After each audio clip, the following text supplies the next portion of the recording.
We're going to begin our 5-minute round of questioning and work through the members as they come to the dais. Mr. Wall, I want to come to you. I want to thank you and your team for collaborating with us as we planned our hearing today, and your appearance is certainly appreciated.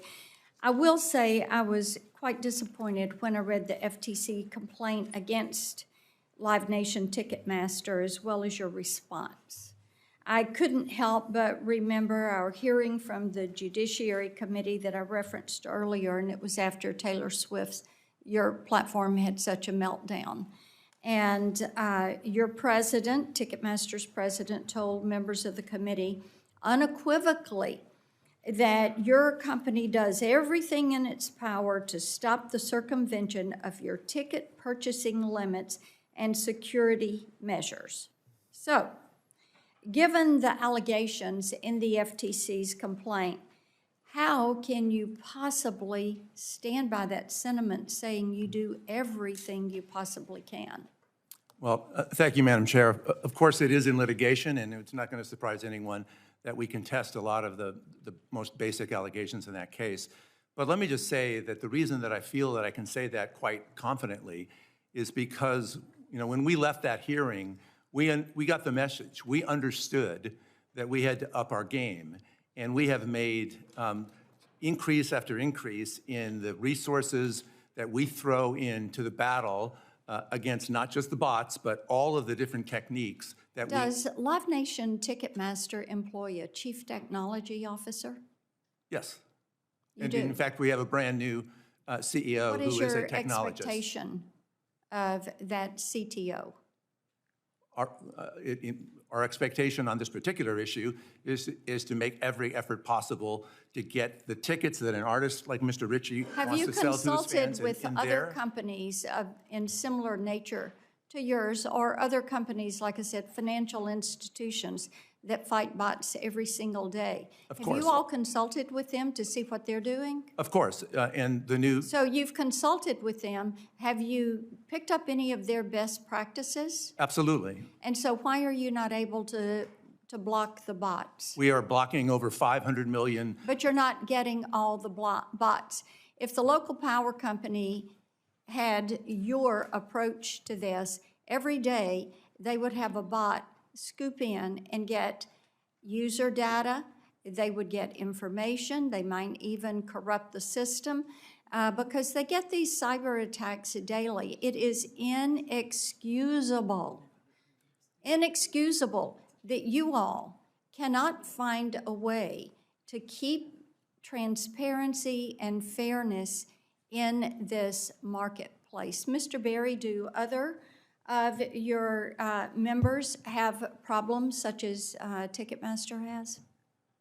So our members have similar teams of employees who take care of those problems as well.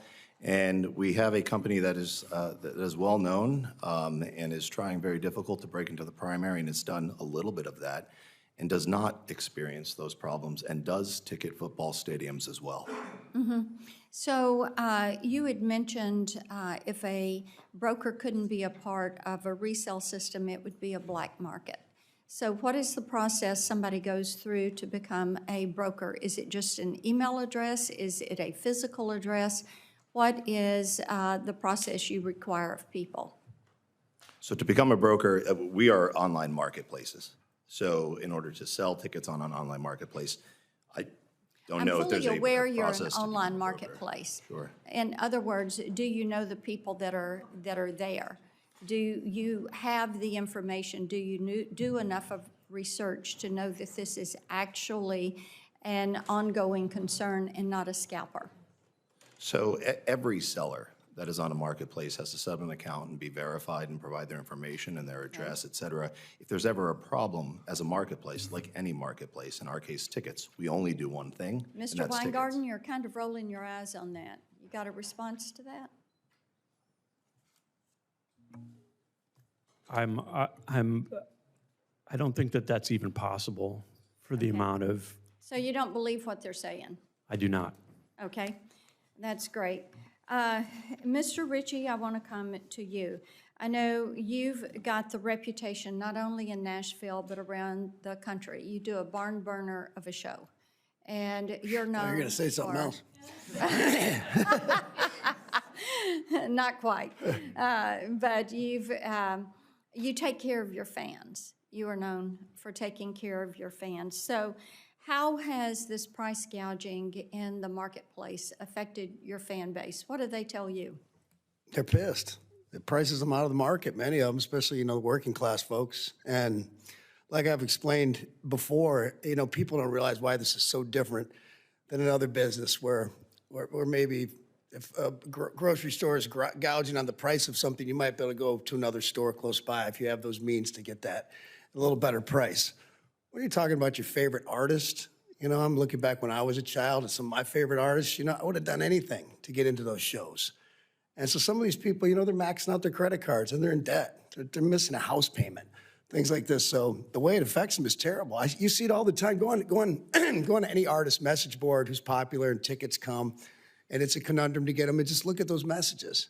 Oh, I wish I could go. I wish I could afford it. I'm priced out. Like blah blah blah. It's really just common sense, which is we keep talking about. I've heard it from Mr. Hickenlooper and down here, they're trying to run this disguise again of like speculative ticketing and all-in pricing. These things are great, and we do all agree on them. It doesn't solve the problem because what they hide in these things, which I believe they've done in Colorado and that they're doing in California or they've done, is they do all these wonderful things. It goes, oh, they're doing all this stuff for ticketing. What they don't do, or what they do is they sneak in or they say, we must keep tickets on the free market.